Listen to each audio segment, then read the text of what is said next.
Like करें, subscribe करें, bell icon को दबाएं ताकि हमारी वीडियो सबसे पहले आपके पास पहुंच सके। आज क्यों हुआ? हमारे नौजवान के कदम आवारगी के रास्ते पर क्यों बढ़े? आज हमारी नस्लें तबाही के दहाने पर क्यों पहुंच गई? खुदा की कसम, उसकी सबसे बड़ी वजह यह है कि हमने अपने बच्चों को न उलमाए अहले सुन्नत से करीब किया, न मशाइख से करीब किया, न उनकी मोहब्बत व दोस्ती उनसे हमने बनाई। नतीजा ये हुआ कि दोस्ती करना उनकी तबीयत में है, आवारों से दोस्ती करना उन्होंने शुरू कर दिया, बदकिरदारों से फ्रेंडशिप बनाना उन्होंने शुरू कर दिया। नतीजतन आज हम अपने बच्चों की परवरिश के बावजूद परेशान हैं कि हमारा बच्चा कहीं बहक न जाए, हमारा बच्चा कहीं तबाह न हो जाए।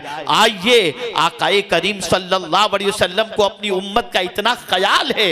रसूल आज़म सल्लल्लाहु अलैहि वसल्लम ने ये नहीं फरमाया हर किसी से दोस्ती कर लो, सबके साथ दोस्ती का हाथ बढ़ाओ, नहीं, बल्कि मेरे आका फरमाते अल मरउ अला दीनी खलीलिही फलयंजुर अहदुकुम मन युखालिल। सरकार फरमाते दोस्त अपने दोस्त के दीन पर होता है, इसलिए जब किसी से दोस्ती करो तो पहले उसका दीन देख लो कि है कौन से दीन पर, पहले देख लिया करो। और सिद्दीक़ अकबर का जुमला मैं अक्सर कहा करता हूं, जब किसी ने सैयदना सिद्दीक़ अकबर रदी अल्लाह तआला अन्हु से पूछा कि सच्चे दोस्त की पहचान क्या है, तो सिद्दीक़ अकबर रदी अल्लाह तआला अन्हु फरमाते हैं सच्चे दोस्त की पहचान ये है कि जब तुम खुदा को भूलो तो वो तुम्हें याद दिलाते हैं। यह सच्चे दोस्त की पहचान है। ऐ नौजवानों, तुम्हें कोई दोस्त बदकिरदारी की तरफ ले जाए तो उसे दोस्त कभी तसव्वुर न करना, वो तुम्हारा सबसे बड़ा दुश्मन है।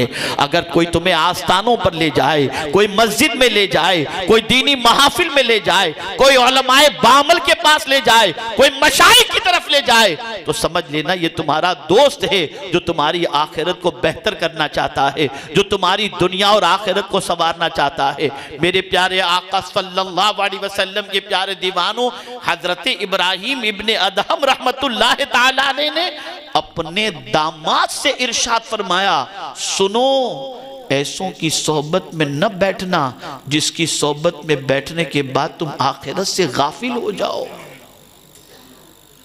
बल्कि जब कभी किसी की सोहबत और दोस्ती इख्तियार करो तो इस बेस पर इख्तियार करो कि उसकी दोस्ती और मोहब्बत तुम्हें आखिरत में काम आए, तुम्हारी नजात का सामान बन जाए। मेरे प्यारे आका सल्लल्लाहु ताला अलैहि वसल्लम के प्यारे दीवानों, अब आइए अहादीस की रोशनी के अंदर अल्लाह अज़्ज़ व जल्ल के मकबूल बंदों की दोस्ती की फजीलत के हवाले से कुछ बातें मैं अर्ज करूँ ताकि आप महसूस कर सकें कि अल्लाह वालों की दोस्ती कितनी मुफीद है, गौसे पाक की मोहब्बत कितनी काम आएगी, गरीब नवाज की मोहब्बत कितनी काम आएगी, मखदूम सिमना की मोहब्बत कितनी काम आएगी, इमाम इश्क मोहब्बत की मोहब्बत कितनी काम आएगी, सहाबाए किराम की मोहब्बत कितनी काम आएगी, खुलफाए राशिदीन की मोहब्बत कितनी काम आएगी। आइए मैं आपको समझाता हुआ चलूं। मेरे प्यारे आका सल्लल्लाहु अलैहि वसल्लम के प्यारे दीवानों, सहाबा का मजमा था। रसूल आज़म सल्लल्लाहु अलैहि वसल्लम तशरीफ फरमाते, मेरे आका सल्लल्लाहु अलैहि वसल्लम ने सहाबा से सवाल पूछा, क्या तुम जानते हो? कभी हुजूर खुद ही सवाल करते और खुद ही जवाब भी दे दिया करते। तो सहाबा का मजमा था। आकाए करीम सल्लल्लाहु अलैहि वसल्लम ने फरमाया, क्या तुम जानते हो हल तुदरकू? और फिर आगे हुजूर सल्लल्लाहु अलैहि वसल्लम ने फरमाया, अयुल अमाली अहब्बु इलल्लाह, कौन सा अमल अल्लाह को सबसे ज्यादा पसंद है? ए मेरे सहाबियों, तुम जानते हो? अगर ये सवाल इस वक्त के मजमे में कोई किसी से करे और पूछे कि लोगों बताओ कौन सा अमल अल्लाह को सबसे ज्यादा पसंद है, तो लोग यही जवाब देंगे, नमाज, रोजा, कलेमा, हज और ज़कात, यही बताएंगे। तो जब रसूल आज़म सल्लल्लाहु अलैहि वसल्लम ने यह सवाल किया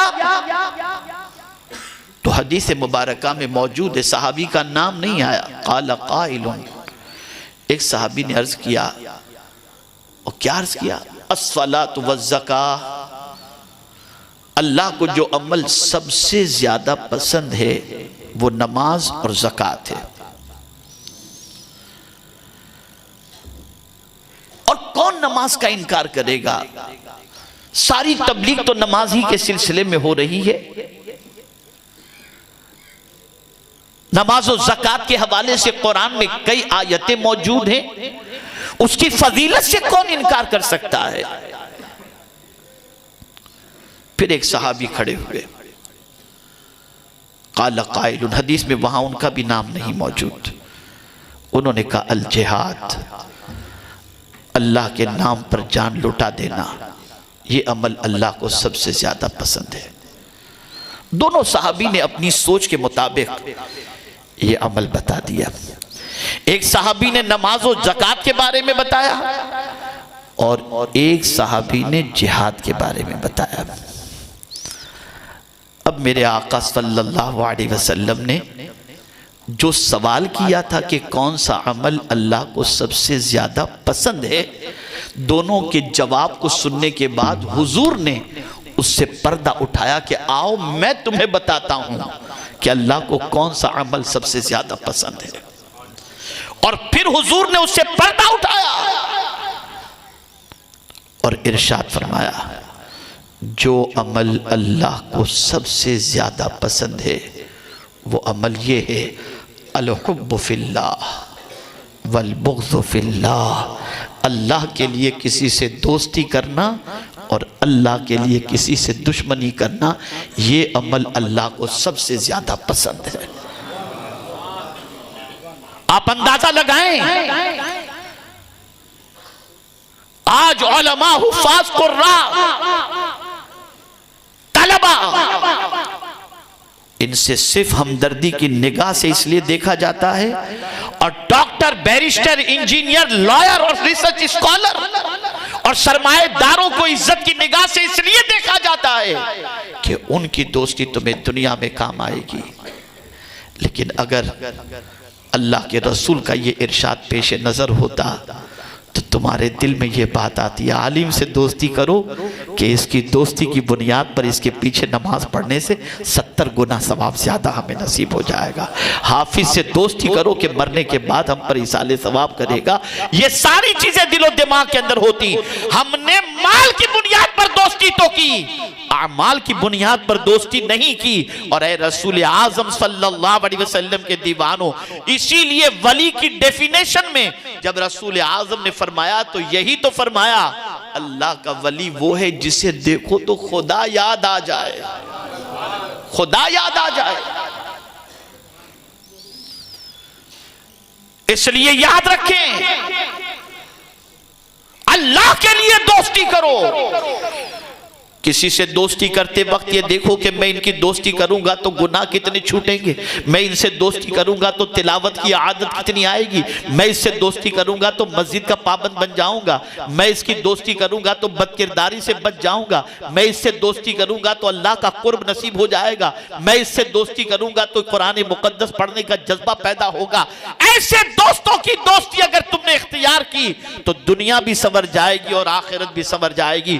और याद रखें, मुत्तकीन की दोस्ती का मामला यह है कि वो जमीन पर होते हैं और तुम उनके करीब हो जाओ तो वो खुदा से करीब कर देते हैं, और जमीन के अंदर वो चले गए तब भी उनके पास जाओ तो वो खुदा से करीब कर देते हैं। जो बंदा धोराजी की सरजमीन पर अपने महल में रहने के बाद, बंगले में रहने के बाद जल्दी से मस्जिद नहीं पहुंचता, जैसे ही अजमेर जाता है तो फजर के लिए मस्जिद में दौड़ता नजर आता है, वुजू का सही इंतज़ाम नहीं, मस्जिद में भाग रहा है, जोहर के लिए भाग रहा है, असर के लिए भाग रहा है, आराम के दिनों में घर में कुरान नहीं खोलता, ख्वाजा की चौखट पर पहुंच गया तो कुरान भी पढ़ रहा है, तस्बीह भी पढ़ रहा है। बता तो सही, तेरे घर में आसाइश के सारे सामान मौजूद हैं, यहां तू कुरान नहीं खोलता, वहां क्यों खोलता है? तो जवाब मिलेगा, घर में ख्वाजा नहीं है, वहां ख्वाजा हैं, उनके करीब हो गए तो उन्होंने हमें अल्लाह के करीब कर दिया है।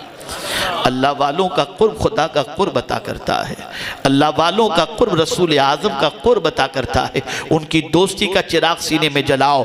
आज हमारा माहौल जो तबाही के दहाने पर है और बर्बादी की शहराब बर्बादी की राह पर गामजन है, उसकी वजह सबसे बड़ी यह है, दाढ़ी वाले से दोस्ती मत करो, नेक लोगों से दोस्ती मत करो, बल्कि आलम यह हो गया कि पर्दा नशी अगर कोई लड़की है तो रिश्ते के लिए परेशानी, और आवारा लड़की है तो जल्दी से रिश्ते हो जाते हैं। और इसी तरीके से सुन्नतों का पाबंद कोई लड़का है तो रिश्ते नहीं मिलते, हीरो जैसा अगर कोई है तो लड़कियां मिल जाती हैं। क्या मिजाज बन चुका है, क्या सोच बन चुकी है। हमारा सारा मामला कुफ्र की फिक्र की तरफ बढ़ चुका, मगरिब की फिक्र की तरफ बढ़ चुका, और हम उनके अफकारों नजरियात के गुलाम बन गए, पैरोकार बन गए। तो आज परवरदिगार ने हमें जिल्लत और रुसवाई के गार के अंदर ढकेल दिया है।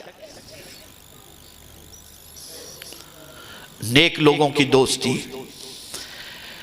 मुत्तकीन की दोस्ती, अल्लाह वालों की दोस्ती दुनिया में भी काम आएगी और आखिरत में भी काम आएगी। हमारे वीडियो को लाइक शेयर जरूर करिए।